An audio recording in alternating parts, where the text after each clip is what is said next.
కీర్తనలు 71వ అధ్యాయం. యెహోవా, నేను నీ శరణు జొచ్చియున్నాను. నన్నెన్నడను సిగ్గుపడనీయకుము. నీ నీతిని బట్టి నన్ను తప్పింపుము, నన్ను విడిపింపుము. నీ చెవియొగ్గి నన్ను రక్షింపుము. నేను నిత్యము చొచ్చునట్లు నాకు ఆశ్రయదుర్గముగా నుండుము. నా శైలము, నా దుర్గము నీవే. నీవు నన్ను రక్షింప నిశ్చయించియున్నావు. నా దేవా, భక్తిహీనుల చేతిలో నుండి నన్ను రక్షింపుము. కీడు చేయువారి పట్టులో నుండి, బలాత్కారుని పట్టులో నుండి నన్ను విడిపింపుము. నా ప్రభువా యెహోవా, నా నిరీక్షణ ఆస్పదము నీవే. బాల్యము నుండి నా ఆశ్రయము నీవే. గర్భవాసి నైనది మొదలుకొని నీవే నాకు ప్రాపకుడవై ఇంటివి. తల్లి గర్భము నుండి నన్ను ఉద్భవింపజేసిన వాడువు నీవే. నిన్ను గూర్చి నేను నిత్యము స్తుతిగానము చేయుదును. నేను అనేకులకు ఒక వింతగా ఉన్నాను. అయినను నాకు బలమైన ఆశ్రయము నీవే. నీ కీర్తితోనూ నీ ప్రభావ వర్ణనతోనూ దినమంతయు నా నోరు నిండి ఉన్నది. వృద్ధాప్యమందు నన్ను విడనాడకము. నా బలము క్షీణించినప్పుడు నన్ను విడవకము. నా శత్రువులు నన్ను గూర్చి మాట్లాడుకుంటున్నారు. నా ప్రాణము కొరకు పొంచియున్నవారు కూడి ఆలోచన చేయుచున్నారు. దేవుడు వారిని విడిచెను, తప్పించువారెవరనూ లేరు. వారిని తరిమి పట్టుకునడి అని వారు అనుకుంటున్నారు. దేవా, నాకు దూరముగా ఉండకము. నా దేవా, నా సహాయమునకు త్వరపడి రమ్ము. నా ప్రాణ విరోధులు సిగ్గుపడి నశించుదురుగాక. నాకు కీడు చేయ చూచువారు నిందపాలై మానభంగం నందుదురుగాక. నేనెల్లప్పుడూ నిరీక్షింతును. నేను మరి ఎక్కువగా నేను కీర్తింతును. నీ నీతిని, నీ రక్షణను నా నోరు దినమెల్లా వివరించును. అవి నాకు ఎన్నశక్యము కావు. ప్రభు అయిన యెహోవా యొక్క బలవత్కార్యములను బట్టి నేను వర్ణింప మొదలుపెట్టెదను. నీ నీతిని మాత్రమే నేను వర్ణించెదను. దేవా, బాల్యము నుండి నీవు నాకు బోధించుచూ వచ్చితివి. ఇంతవరకు నీ ఆశ్చర్య కార్యములను నేను తెలుపుచునే వచ్చితిని. దేవా, ఉచ్చుతరమునకు నీ బాహుబలమును గూర్చియు, పుట్టబోవు వారందరికీ నీ శౌర్యమును గూర్చియు నేను తెలియజెప్పునట్లు తల నెరసి వృద్ధుడనై ఉండు వరకు నన్ను విడవకము. దేవా, నీ నీతి మహా ఆకాశమంత ఉన్నతమైనది. గొప్ప కార్యములు చేసిన దేవా, నీతో సాటి అయిన వాడెవడు? అనేకమైన కఠిన బాధలు మాకు కలుగజేసిన వాడా, నీవు మరలా మమ్ము బ్రతికించెదవు. భూమి యొక్క అగాధ స్థలములలో నుండి నీవు మరలా మమ్మను లేవనెత్తెదవు. నా గొప్పతనమును వృద్ధి చేయము. నా తట్టు మరలి నాకు నెమ్మది కలుగు చేయము.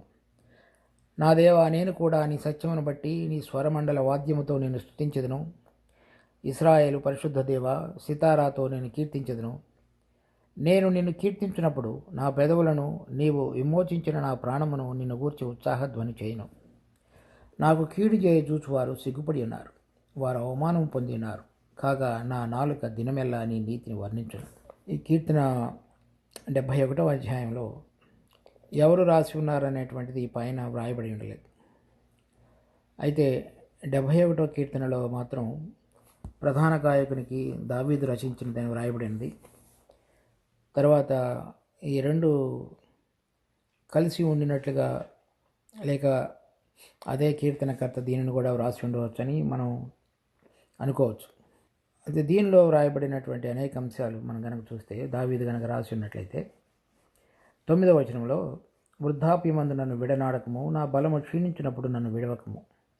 తర్వాత 18వ వచనంలో, దేవా, వచ్చుతరమునకు నీ బాహుబలమును గూర్చియు, పుట్టబోవు వారందరికీ నీ శౌర్యమును గూర్చియు నేను తెలియజెప్పినట్లు తల నెరసి వృద్ధుడనై ఉండు వరకు నన్ను విడవకము. ఈ రెండు వచనాలను బట్టి కనుక మనం గమనించినట్లయితే, దావీదు యొక్క చివరి అవసాన దశలో ఈ కీర్తన రచించినట్లుగా మనం భావించవచ్చు. తర్వాత అతడు రాసినటువంటి పరిస్థితి కనుక చూచినట్లయితే, 4వ వచనంలో, నా దేవా, భక్తిహీనుల చేతిలో నుండి నన్ను రక్షింపుము. కీడు చేయువారి పట్టులో నుండి, బలాత్కారుని పట్టులో నుండి నన్ను విడిపింపుము. తర్వాత 10వ వచనంలో, నా శత్రువులు నన్ను గూర్చి మాట్లాడుకుంటున్నారు. నా ప్రాణము కొరకు పొంచి ఉన్నవారు కూడి ఆలోచన చేయుచున్నారు. దేవుడు వానిని విడిచెను, తప్పించువారెవరనూ లేరు. వారిని తరిమి పట్టుకొనడని వారు అనుకుంటున్నారు. తర్వాత శత్రువులు ఆ విధంగా ఆలోచన చేసిన సందర్భంలో అతడు ఎటువంటి ఇబ్బందికరమైన పరిస్థితుల్లో తన వృద్ధాప్యంలో ఉన్నాడో ఆ పరిస్థితిని వివరించుతూ రాసినాడు. తర్వాత కనుక మరలా ఇంకా చూసినట్లయితే 20వ వచనంలో, అనేకమైన కఠిన బాధలు మాకు కలుగజేసిన వాడా, నీవు మరలా మమ్మను బ్రతికించెదవు. భూమి యొక్క అగాధ స్థలములలో నుండి నీవు మరలా మమ్మను లేవనెత్తెదవు అని రాస్తున్నాడు. అంటే ఆ శత్రువులు ఏ విధంగా అతనిని తరిమి పట్టి కొంతమంది కీడు చేయవారు బలాత్కారుని పట్టులోనికి దావీదు తీసుకొని రాబడ్డాడో వాటన్నిటిలో కొన్ని దేవుడు కూడా దావీదుకు కలుగు చేసిన వాడుగా కూడా ఇక్కడ పేర్కొంటున్నాడు. 20వ వచనంలో, అనేకమైన కఠిన బాధలను మాకు కలుగు చేసిన వాడ. అతడు వెళ్ళినటువంటి పరిస్థితులలో అవి దేవుడు కూడా అతని జీవితంలో అవి అనుమతించి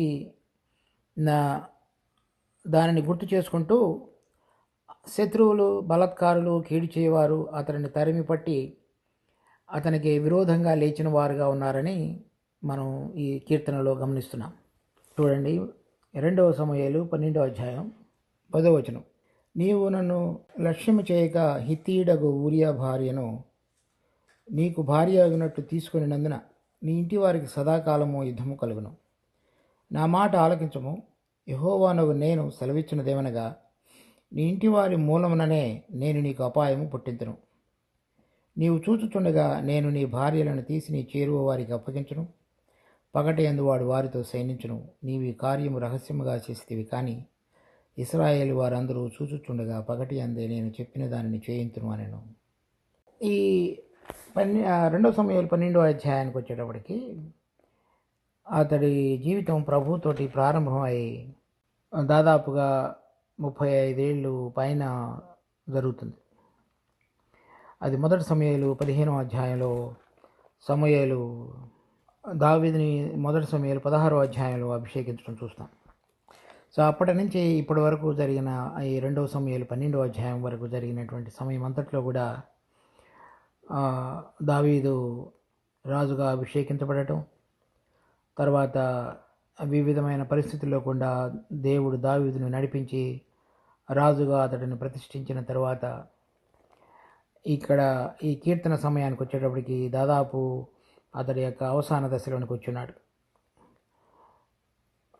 ఆ సమయంలో అతడు 2వ సమూయేలు 12వ అధ్యాయంలో మనం చదివిన రీతిగా ఏదైతే దేవుడు అతనికి ముందుగా చెప్పి ఉన్నాడో, నీ ఇంటి వారి ద్వారానే నీకు యుద్ధములు కలుగునని, ఇక్కడ మనం చదువుతున్నటువంటి 20వ వచనంలో, కీర్తనలో 71వ అధ్యాయం 20వ వచనంలో, అనేకమైన కఠిన బాధలను మాకు కలుగజేసిన వాడా, నీవు మరలా మమ్మను బ్రతికించదు.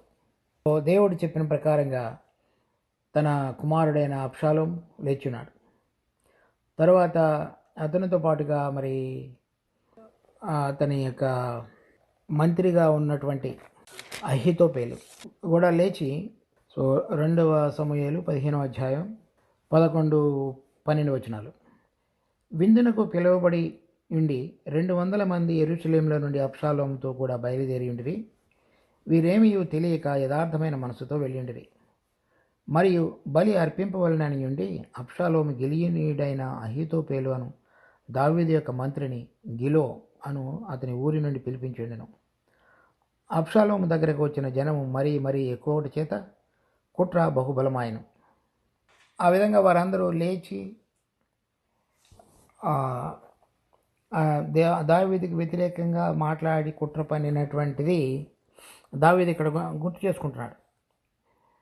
వారు 71వ అధ్యాయం 4వ వచనంలో, నా దేవ, భక్తిహీనుల చేతిలో నుండి నన్ను రక్షింపుము, కీడు చేయి వారి పట్టులో నుండి బలాత్కారుని పట్టులో నుండి నన్ను విడిపింపుము. తర్వాత 10వ వచనంలో, నా శత్రువులు నన్ను గూర్చి మాట్లాడుకుంటున్నారు, నా ప్రాణం కొరకు పొంచి ఉన్నవారు కూడి ఆలోచన చేయుచున్నారు. దేవుడు వారిని విడిచిను, తప్పించు వారెవరనూ లేరు, వారిని తరిమి పట్టుకున్నడని వారు అనుకుంటున్నారు. తర్వాత వీళ్ళు మాత్రమే కాకుండా ఇలా వెళ్ళిపోయిన తరువాత 16వ అధ్యాయం 2వ సమూయేలు 5వ వచనంలో, రాజు అయిన దావీదు బహీరు దాపునకు వచ్చినప్పుడు సౌలు కుటుంబీకుడకు గెరా కుమారుడైన షిమి అనే ఒకడు అతడి నుండి బయలుదేరి వచ్చును. అతడు వెంట వెంట నడుచుచు దావీదును శపించుచు, జనులందరూ బలాఢ్యులందరూ దావీదు ఇరుపార్శ్వముల నుండగా రాజైన దావీదు మీదను అతని సేవకులందరి మీదను రాళ్ళు రువ్వుచూ వచ్చెను. ఈ షిమి నరహంతకుడా, దుర్మార్గుడా, చీ పో, నీవు ఏలవలనని నీవు వెళ్ళగొట్టిన సౌలు ఇంటి వారి హత్యను యెహోవా నీ మీదకి రప్పించి నీ కుమారుడైన అబ్షాలోము చేతికి రాజ్యమును అప్పగించున్నాడు.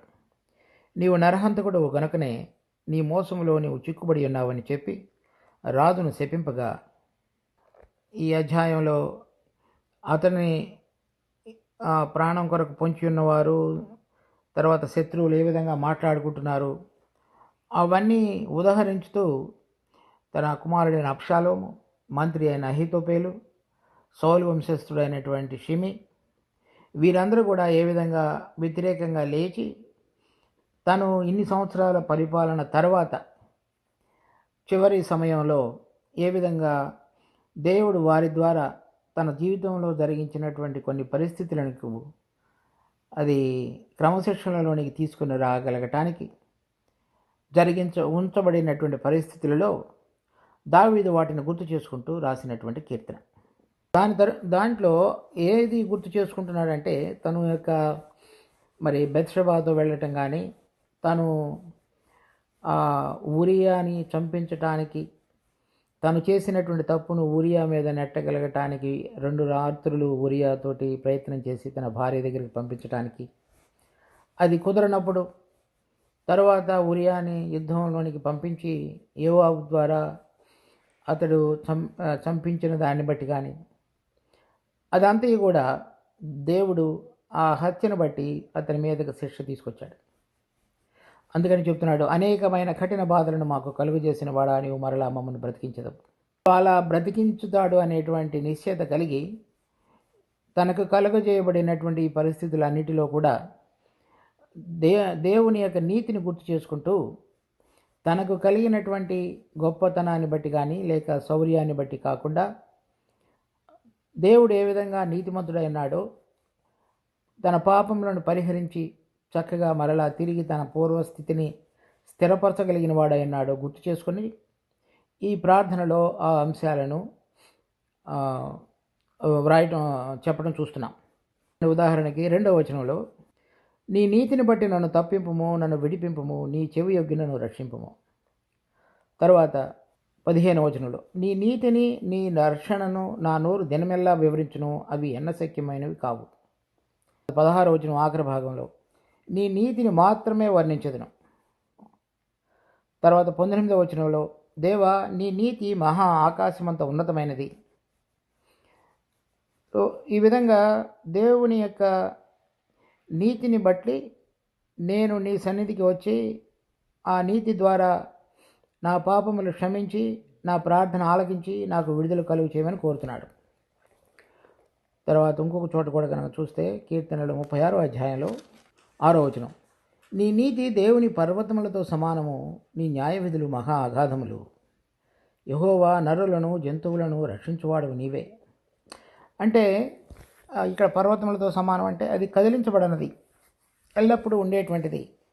అంటే ఆయన స్వభావం యొక్క గుణాన్ని, మారనటువంటి తనాన్ని, ఆయన నీతి ఎల్లప్పుడూ ఏ విధంగా వ్యవహరిస్తుందో దాని గురించి తెలియజెబుతున్నటువంటిది. ఇక్కడ నీ నీతి మహా ఆకాశమంత ఉన్నతమైనదని మనం చదివిన 71వ కీర్తనలో చెప్తున్నాడు.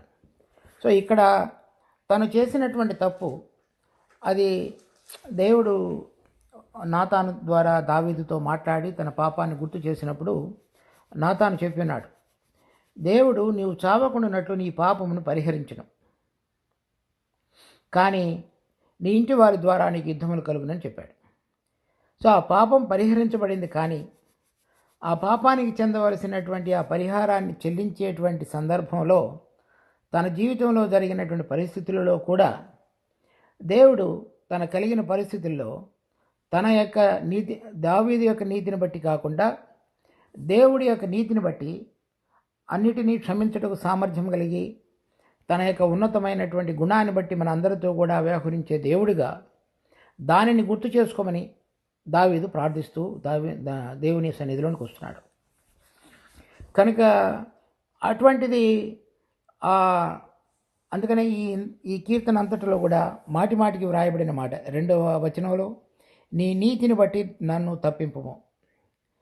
తర్వాత మనం ఇక్కడ చదివినటువంటి 15వ వచనంలో, తర్వాత 16వ వచనంలో, 19వ వచనంలో ఈ ఈ వాక్యాలన్నీ ఈ వచనాలన్నిటిలో కూడా అతని యొక్క ఆధారం దేవుడు నీతిమంతుడు కనుక యేసు ప్రభువునందు విశ్వాసం ఉంచు వారందరినీ నీతిమంతులుగా తీర్చేటువంటి దేవుడుగా ఉన్నాడని మనం రోమాపత్రిక 3వ అధ్యాయంలో చూద్దాం చూడండి. రోమాపత్రిక 3వ అధ్యాయం 26వ వచనం. క్రీస్తు యేసు రక్తమునందలి విశ్వాసము ద్వారా ఆయనను కరుణాధారముగా బయలుపరిచెను. దేవుడు ఎప్పటి కాలమందు తన నీతిని కనపరచు నిమిత్తము తాను నీతిమంతుడును యేసునందు విశ్వాసము గల వానిని నీతిమంతునిగా తీర్చువాడునై ఉండుటకు ఆయన అలాగూ చేశాడు. కనుక ఎవరైనా పాత నిబంధనలో కూడా నీతిమంతులుగా తీర్చబడటానికి అనే అవకాశం ఎలా ఉంచాడంటే, రాబోతున్నటువంటి సమయంలో ప్రభు అయిన యేసుక్రీస్తు వచ్చి తండ్రి ఎదుట మన అందరి పాపముల కొరకైనటువంటి బలియాగంగా అప్పగించబోతున్నాడో దానిని ముందుగా చూచిన వారై దానికి సాదృశ్యంగా వారు అప్పగించిన బలుల యందు ఆ బలి పశువు యొక్క రక్తం ద్వారా మాత్రమే వారి పాపాలన్నీ కూడా క్షమించబడతాయనియు, దేవుడు వారి పాపములను క్షమించి తిరిగి మరలా వారికి పూర్వ వైభవాన్ని, అంటే వారు ఎటువంటి విధంగా దేవునితో అంతకు మునుపు సహవాసత కలిగి ఉన్నారో ఆ పాపముల ద్వారా అడ్డం వచ్చిన ప్రతిదాన్ని కూడా తొలగించి తిరిగి పునఃస్థితిని మరలా వారికి కలుగజేసే దేవుడని వారు గుర్తిరిగి, దేవుడు ఎటువంటి నీతిమంతుడైనాడో, అంటే ఎటువంటి పాపమునైనను సరే ఆ రక్తము ద్వారా ఆయన తుడిచివేసి తిరిగి మరలా వారిని అంగీకరించి స్వీకరించి వారిని సహవాసులోనికి అంగీకరించి నడిపించేటువంటి దేవుడుగా ఉన్నాడనే విషయాన్ని దావీదు గుర్తెరిగి ఆ దేవుని యొక్క నీతిని గుర్తు చేసుకుంటున్నాడు. కనుక మామూలుగా అయితే దావీదు చనిపోవాల్సిందే, కానీ నువ్వు చావక బ్రతుకున్నట్లు దేవుడు నీ పాపమును పరిహరించునని చెప్పాడు. అంత మాత్రమే కాకుండా దేవుడు ఆ విధంగా ఇచ్చినటువంటి ధైర్యాన్ని బట్టి తన కలిగిన పరిస్థితుల్లో కూడా ఆ విడుదలను దేవుని యొక్క నీతిని బట్టి విడుదల కలుగు చేయమని కోరుతున్నాడు. సో మామూలుగా అయితే తను చేసినటువంటి తప్పును బట్టి ఆ పరిహారం చెల్లించలే, అది తనకు మించినదిగా తన వృద్ధాప్య స్థితిలో నిదిగా కనబడుతున్నప్పుడు తను మరలా ప్రార్థించి దానిలో కూడా ఆ దేవుని యొక్క నీతిని కనపరిచి నేను చేసిన దానిని క్షమించడం మాత్రమే కాకుండా నాకు కలిగిన పరిస్థితులన్నింటిలో కూడా నీ కృపను చూపించి నాకు విడుదల కలుగు చేయమని అడుగుతున్నాడు. తర్వాత మన జీవితంలో కూడా మనం ప్రభువుని ఎరిగిన తరువాత చేసినటువంటి తప్పులు, పాపములు, మరి వాటన్నిటికీ కూడా దేవుడు లెక్క తీసుకునేవాడుగా ఉన్నాడు. మనం దేవుడిని ఎరగక మునుపు, ప్రభు అయిన యేసుక్రీస్తునందు విశ్వాసం ఉంచక మునుపు మనం చేసినటువంటి ప్రతి పాపము దేవుడు ప్రభు అయిన యేసుక్రీస్తును కరుణాధారంగా బయలుపరిచున్నాడు. కనుక వాటన్నిటిని క్షమించి మనలను ఆయన ఉచితముగా నీతిమంతులుగా తీర్చేవాడుగా ఉన్నాడు. అలా నీతిమంతులుగా తీర్చబడిన విశ్వాసులు తెలిసి చేసినటువంటి పాపాలు వాటన్నిటిని ఒప్పుకునేటప్పుడు దేవుడు వాటిని క్షమించేవాడుగా ఉన్నాడు. తెలియక చేసినటువంటి పాపాలు మనం ఆయనతో సహవాసతలో ఆయన వెలుగులో ఉన్న రీతిగా మనము వెలుగులో నడిచిన ఎడల ప్రభు అయిన యేసుక్రీస్తు యొక్క రక్తము మనకు తెలియకుండా చేసిన పాపములన్నిటిని కూడా మనలను క్షమించి మరలా నీతిమంతులుగా తీర్చేవాడుగా ఉన్నాడు. అయితే మనలో ఏదైతే ఒక పాప స్వభావం అనేటువంటిది ఉన్నదో అది మనం ఎల్లప్పుడూ కూడా ప్రభు అయిన యేసుక్రీస్తు యొక్క శిలువ, ఆయన పునరుద్ధానము, ఆ రెండిటి యొక్క సాదృశ్యములో ఐక్యత కలిగి జీవించకపోయినట్లయితే మరలా పాత స్వభావం ద్వారా పాపములో పడి పాపములో జీవించే అవకాశం ఉంది. అటువంటి సందర్భంగానే దావీదు బెత్షెబా, ఊరియా ఆ ఇద్దరు విషయాలలో కూడా పాపం చేస్తున్నాడు. సో దానికి తగిన విధంగా వారు అతను చేసినటువంటి పాపాన్ని బట్టి దావీదుకి మరి దేవుడు అబ్షాలోము అతనికి వ్యతిరేకంగా లేవటం, షిమియా అతనిని శపించటం, ఇంకా తర్వాత చివరి దశలో తన కుమారుడైన అదోనియా కూడా స్వార్థపరుడిగా ఉండి అతను రాజుగా ఉండటానికి చేసిన ప్రయత్నం, ఇవన్నీ కూడా అతని చివరి దశలో జరుగుతూ వచ్చాయి. కనుక మన యొక్క జీవితంలో కూడా మనము చేసినటువంటి తెలిసి చేసినటువంటి తప్పులన్నిటి విషయంలో కూడా, పాపాలన్నిటి విషయంలో కూడా దేవుడు మనం ఒప్పుకొనినప్పుడు వాటిని క్షమించేవాడుగా ఉన్నాడు. కానీ ఆ పాపములు చేయటానికి ఏదైతే చేస్తున్నామో దాని యొక్క పర్యవసానం, దాని యొక్క ఫలాన్ని, దానికి చెందినటువంటి శిక్షను మనం పొందవలసింది.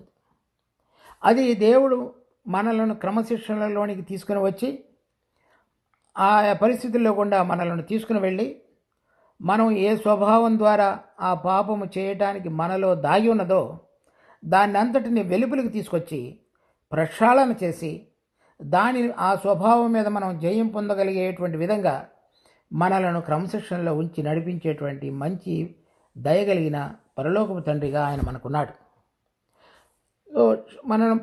మనం చేసినటువంటి పాపములు క్షమించబడే విషయంలో కానీ, అది మన ప్రభు అయిన యేసుక్రీస్తు యొక్క పరిశుద్ధ రక్తం ద్వారా మన పాపములన్నీ కూడా క్షమించబడతాయి.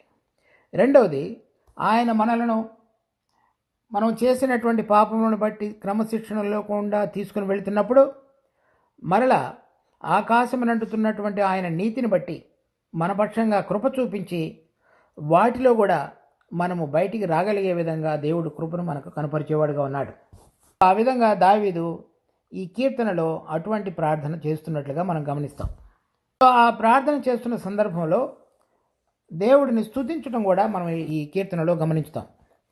చూడండి, 5వ వచనం నుంచి, నా ప్రభువా యెహోవా, నా నిరీక్షణ ఆస్పదము నీవే, బాల్యము నుండి నాకు ఆశ్రయము నీవే, గర్భవాసినదైనది మొదలుకొని నీవే నాకు ప్రాపకుడిగా ఉంటివి, తల్లి గర్భము నుండి నన్ను ఉద్భవింపజేసిన వాడువు నీవే, నిన్ను గూర్చి నేను నిత్యము స్తుతిగానము చేయుదును.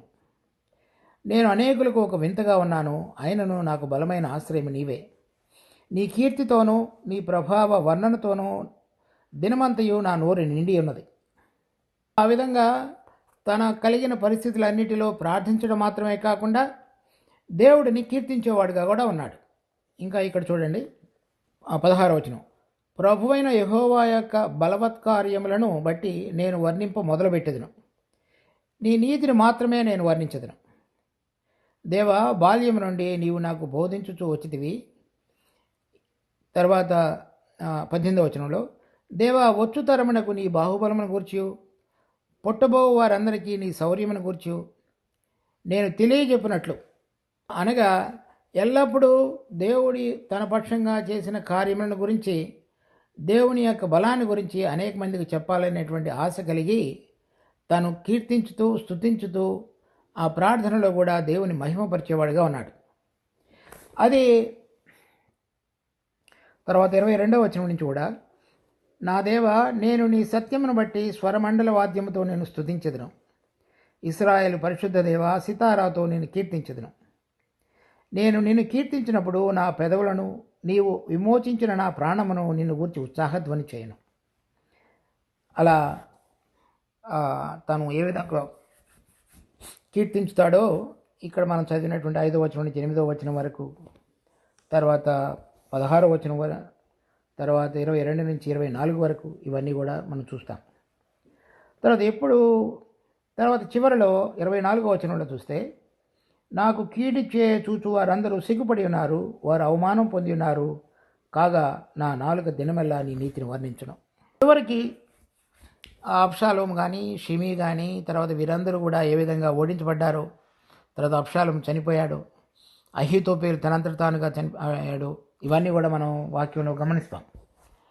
సో మొదటిలో ప్రారంభించినప్పుడు శత్రువులు ఏ విధంగా లేచి ఉన్నారు అనేటువంటిది, చివరికి ముగించేటప్పటికి తన ప్రార్థన, తన యొక్క స్తుతి ఆరాధన, తర్వాత తన యొక్క నమ్మకం ఏ విధంగా దేవుడి మీద ఉంచున్నాడో తెలియజెప్పుతూ దావీదు శత్రువుల బారి నుంచి విడుదల పొందినటువంటి వాడుగా అనుభవం కలిగి ఈ కీర్తన రచించినట్లుగా ఉంది. తర్వాత కీర్తనలు మనం ముగించబోయే మునుపు 2 విషయాలు చూద్దాం. ఒకటి 5వ వచనం నుంచి, బాల్యము నుండి నా ఆశ్రయం నీవే. అంటే దావీదు ఇప్పుడు ముసలివాడిగా నన్ను వృద్ధాప్యమందు విడనాడకము అంటే చివరి దశలోనికి చేరినట్లుగా మనం గమనిస్తున్నాం. కానీ తన యొక్క అనుభవము బాల్యము నుండి నాకు ఆశ్రయం నీవే. అంటే చిన్నతనంలో నుంచే నేను నీ యందు ఆశ్రయం ఉంచుట అనేటువంటిది నేర్చుకున్నానని చెప్తున్నాడు. తర్వాత గర్భవాసినది మొదలుకొని నీవే నాకు ప్రాపకుడిగా ఉంటివి, తల్లి గర్భము నుండి నన్ను ఉద్భవింపజేసిన వాడవు నీవే. ఆ బాల్యములో అతను నడిపించినటువంటి తనం కాకుండా అంతకంటే ముందు దశలోనికి తీసుకుని వెళ్తున్నాడు దేవునితో తన సంబంధాన్ని. తల్లి గర్భంలో నేను పడినది మొదలుకొని నాకు నువ్వు ప్రాపకుడిగా ఉంటివి. అంటే తన దావీదు తల్లి గర్భంలో దావీదు ఉండగానే నువ్వు నాకు ప్రాపకుడిగా ఉంటివి. అంటే ఏ విధంగా నేను ఈ లోకంలో జన్మించాలో ఆ తల్లి గర్భంలో నన్ను ఒక పిండముగా ఉండగానే అప్పటి నుంచే నువ్వు నన్ను సరిచేస్తూ లేకపోతే రూపొందించుతూ వచ్చావు. తర్వాత తల్లి గర్భం నుండి నన్ను ఉద్భవింపజేసిన వాడవు నీవే. అంటే నేను గర్భవాసినదైన తర్వాత నన్ను ఏ విధంగా పెంచి ఈ లోకంలోనికి రావటానికి అవసరమైనటువంటి శిశు దశలో గర్భంలో ఉన్నగా నన్ను ఏ విధంగా చేశావో, దాని తర్వాత నేను పుట్టడానికి ఏ విధంగా నువ్వు సహాయపడి ఈ లోకంలోనికి రాగలిగేటట్లుగా చేశావో నేను దానిని కూడా గుర్తించుతున్నా అని చెప్తున్నాడు. కీర్తన 139వ అధ్యాయంలో 13-14.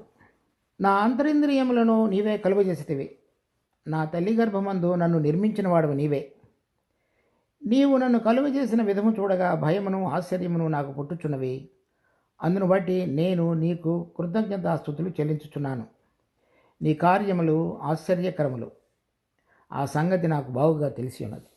ఇక్కడ ఏం చెప్తున్నాడంటే అది నా అంతరింద్రియములను నీవే నిర్మించితివి. నేను మనిషిని దేవుడు సృష్టించినప్పుడు ఒక మట్టిని తీసుకొని నరుని ఆకారాన్ని నిర్మించి దానిలో దేవుని యొక్క ఊపిరిని ఊదాడు. ఆ ఊపిరి అది దేవుడి యొక్క జీవమనిచ్చు ఆత్మ. ఆ అంతరింద్రియములు నిర్మించడానికి అవసరమైనటువంటిది అది. మామూలుగా మనకున్నటువంటి ఇంద్రియాలు కళ్ళు, చెవి, ముక్కు, నోరు, చేతులు అవి భౌతికమైనటువంటి ఇంద్రియాలు, మనందరికీ తెలిసినవి. అంతరింద్రియాలంటే మన లోపల ఉండేవి. అంటే విశ్వాసము, నిరీక్షణ, ఆ రెండు. వాటి ద్వారా మాత్రమే మనం దేవుడిని విశ్వాసం ద్వారా చూడగలుగుతాం. ఆ నిరీక్షణ ద్వారా మనం ఆయన దగ్గరికి చేరగలుగుతాం. అటువంటి విశ్వాసంలోనికి రావటానికి నేను గర్భంలో ఉండగానే నీవు నన్ను నిర్మించున్నావని చెప్తున్నాడు అంతరింద్రియాలు.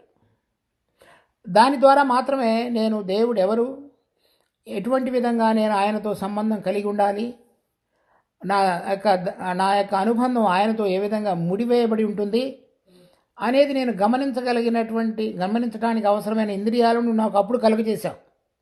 అదే విషయాన్ని ఇక్కడ 71వ కీర్తనలో కూడా గుర్తు చేసుకుంటున్నాడు. నేను గర్భవాసినదైన మొదలుకొని నీవే నాకు ప్రాపకుడిగా ఉంటివి. సో ఆ సంబంధంలోనికి నేను తీసుకొని రాబడ్డాను. తర్వాత నేను ఈ లోకంలోనికి వచ్చినప్పటి నుంచి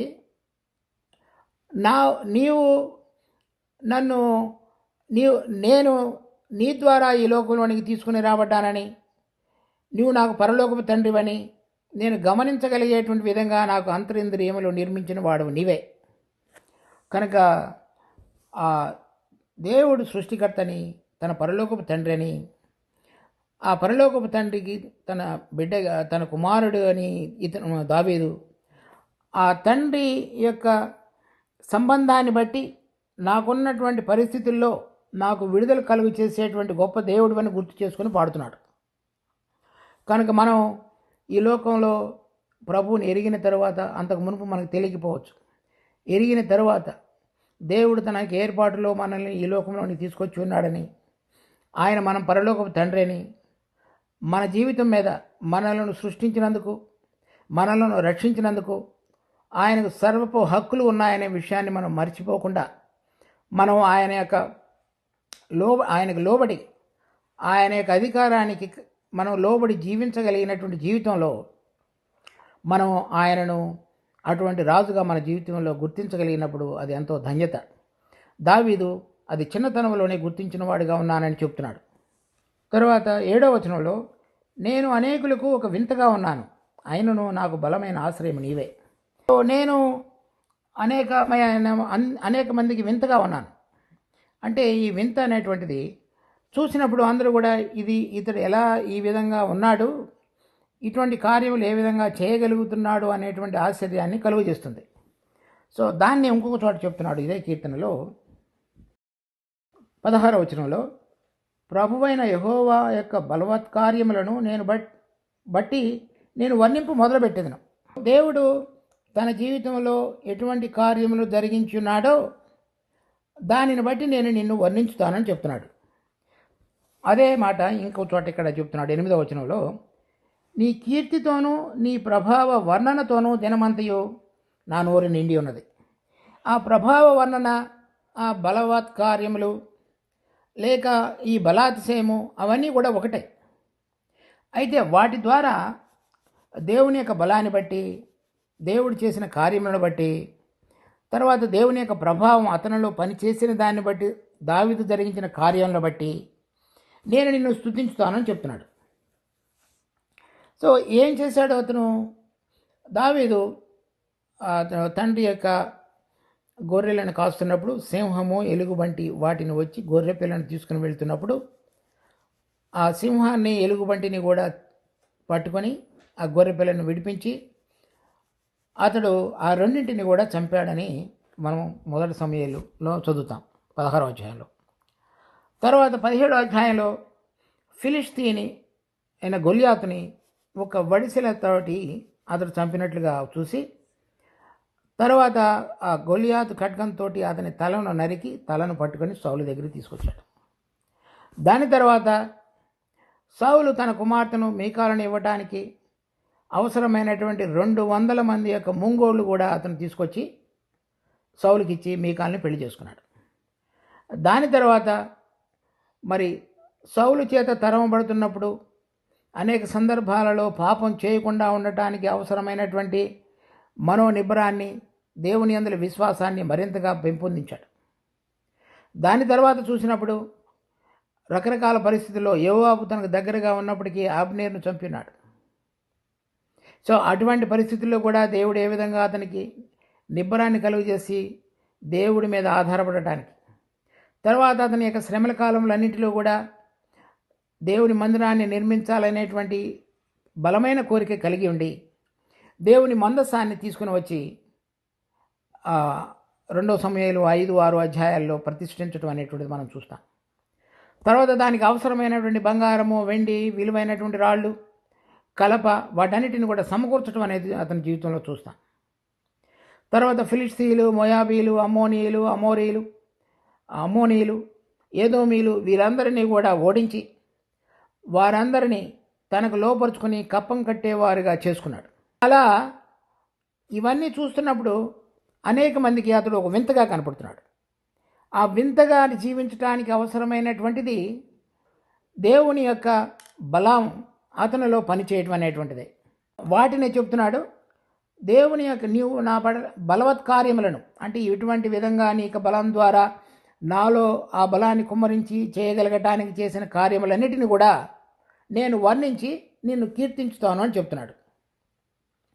కనుక ఎవరైతే యథార్థమైన హృదయంతో ప్రభువునందు విశ్వసించున్నారో, ఏ విధంగా దేవుడు దావీదును వాడుకొని తన రాజ్యాన్ని స్థిరపరచగలగటానికి, దావీదు ద్వారా తర్వాత మందిరాన్ని కట్టడానికి అవసరమైన ఆ దేవుని మందసాన్ని కూడా అంతవరకు విడిచిపెట్టబడి ఉండగా దాన్ని తీసుకొచ్చి ప్రతిష్ఠించడానికి తన జీవితంలో చిన్నతనం నుంచే ఏ విధంగా దావీదును వాడుకున్నాడో చెప్తున్నాడు.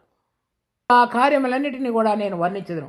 కనుక నాకు కలిగిన ఆ పరిస్థితులన్నిటిలో కూడా ఏ విధంగా నాకు తోడుగా ఉండి నడిపించుతూ వచ్చావో, ఇప్పుడు నేనున్న పరిస్థితుల్లో కూడా అదే విధంగా నువ్వు నాకు విడుదల చేయగలవాడవు. కనుక ఆ బలాతిశయాన్ని నేను గుర్తు చేసుకుంటూ, ఆ ప్రభావాన్ని బట్టి నేను కీర్తించుతూ నేను నీ సన్నిధిలో ప్రార్థించుతున్నానని చెప్తున్నాడు. మరి కొత్త నిబంధనలో కూడా చూడండి ఒక మాట, 2 కొరింథీ 4వ అధ్యాయం 7వ వచనం, అయినను ఆ బలాధిక్యము మా మూలమైనది కాక దేవుని దయుడినట్లు మంటి ఘటములలో ఈ ఐశ్వర్యము మాకు కలదు. సో ఈ బలాధిక్యం మా మూలమైనది కాక దేవునిది ఎండినట్లు ఈ మంటి ఘట్టములలో ఈ ఐశ్వర్యము మాకు కలదు. అంటే దేవుడు ఏ బలాధిక్యాన్ని అతనిలో కుమ్మరించున్నాడో పౌలులో, అది దేవునిదని చెప్తున్నాడు, దావీదు చెప్పినట్లుగానే. సో దాని ద్వారా ఇక్కడ 2వ వచనంలో చూస్తే, కుయుక్తిగా నడుచుకొనుకయు దేవుని వాక్యమును వంచనగా బోధింపకయు సత్యమును ప్రత్యక్షపరచుట వలన ప్రతి మనస్సాక్షి ఎదుట మమ్మను మేమే దేవుని సముఖమందు మెప్పించుకొనుచు అవమానకరమైన రహస్య కార్యములను విసర్జించున్నాం. కనుక ఆ సత్యాన్ని ప్రత్యక్షపరచడానికి ప్రభు ఏ విధంగా ఈ సత్యమును సాక్షిగా ఉండటానికి నేను ఈ లోకమునకు వచ్చున్నానని చెప్పాడో, ఆ విధంగా పౌలు కూడా తన జీవితంలో నేను ఆ విధంగా జీవించానని చెప్తూ ఆ అబద్ధమునకు జనకుడైనటువంటి సాతాను యొక్క వశములో ఉన్నటువంటి ప్రతి అంశంలో నుంచి విడుదల పొంది మేము సత్యానికి సాక్ష్యం చెబుతూ జీవించగలగటానికి మా హృదయాలలో దేవుడే ఆ బలాతిశయాన్ని కుమ్మరించున్నాడు. దానిని బట్టి 8వ వచనం నుంచి చెప్తున్నాడు, ఇటుపోయినను శ్రమపడుచున్నను ఇరికింపబడే వారం కాము, అపాయములో ఉన్నను కేవలము ఉపాయం లేని వారం కాము, తరమబడుచున్నను దిక్కులేని వారం కాము, పడద్రోయబడినను నశించు వారం కాము, యేసు యొక్క జీవము మా శరీరమందు ప్రత్యక్షపరచబడుటకై యేసు యొక్క మరణ అనుభవమును మా శరీరమందు ఎల్లప్పుడూ వహించుకుని పోచున్నాము. అలా ప్రతి పరిస్థితిలో కూడా వెళ్ళటం, దానిలో దేవుడు విడుదల కలుగు చేయటం, అలా మేము జీవించగలగటానికి మాలో కుమ్మరించినటువంటి ఆ బలాతిశయము దేవునిదే. దావీదు ఏ విధంగా పాత నిబంధనలో అనుభవాన్ని కలిగి ఉన్నాడో, క్రొత్త నిబంధనలో పౌలు తను వెళ్ళినటువంటి జీవితంలో ఆ దేవుని యొక్క బలవత్కార్యములన్నిటిని గురించి కూడా ప్రకటించుతూ ఎటువంటి పరిస్థితుల్లో దేవుని చేత నడిపించబడ్డాడు అనేది చెప్తున్నాడు.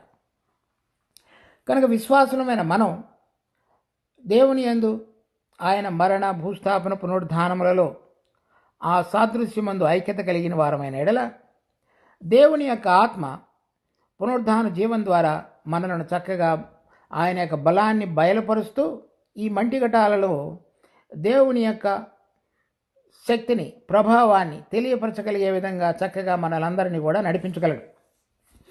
ఆ అనుభవ విషయంలో మనం మొట్టమొదటిలోనే దావీదు చెప్పినట్లుగా చిన్నతనంలోనే, అంటే మనకు తెలిసినప్పటి నుంచి, ప్రభువునందు విశ్వాసం ఉంచిన దగ్గర నుంచి నమ్మకంగా ఆయనతో కనుక మనం నడవటం అనేటువంటిది కనుక అభ్యాసం చేసుకుంటూ ఆయనకు అయిష్టమైన విషయములన్నిటిలో కూడా మనం యొక్క కార్యములను విసర్జించి ఇష్టమైన కార్యములను ప్రేమపూర్వకంగా జరిగించాలనే మనసు కలిగి ఆయనకు లోబడి జీవించిన జీవితాన్ని దేవుడు మనందరినీ ఆశీర్వదించి నడిపించగలడు.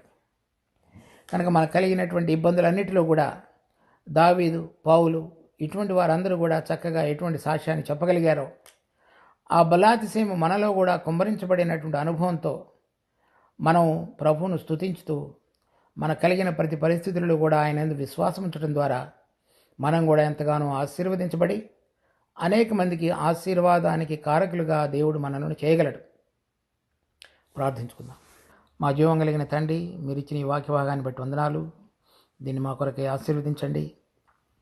మరి ఆ దినాలలో దావీదు తన కలిగిన పరిస్థితుల్లో ఏ విధంగా జీవించాడో, పౌలు ఏ విధంగా జీవించాడో, మేము కూడా మా జీవితం అంతటిలో కూడా అనేక మందికి ఒక వింతగా ఉండినట్లుగా మీ బలము మాలో కుమ్మరించబడడం ద్వారా మేము ఎటువంటి జీవితము యథార్థంగా మీ కొరకై జీవించాలో మరి మా జీవిత యాత్ర అంతటిలో కూడా తోడుగా ఉండండి.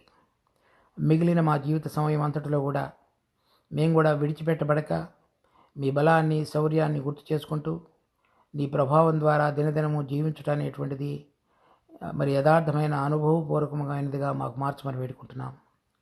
మమ్మల్ని మీకు అప్పగించుకుంటూ మా రక్షకుడు ప్రభు అయిన యేసు నామమున అడిగి వేడుకుంటున్నాం తండ్రి. ఆమేన్.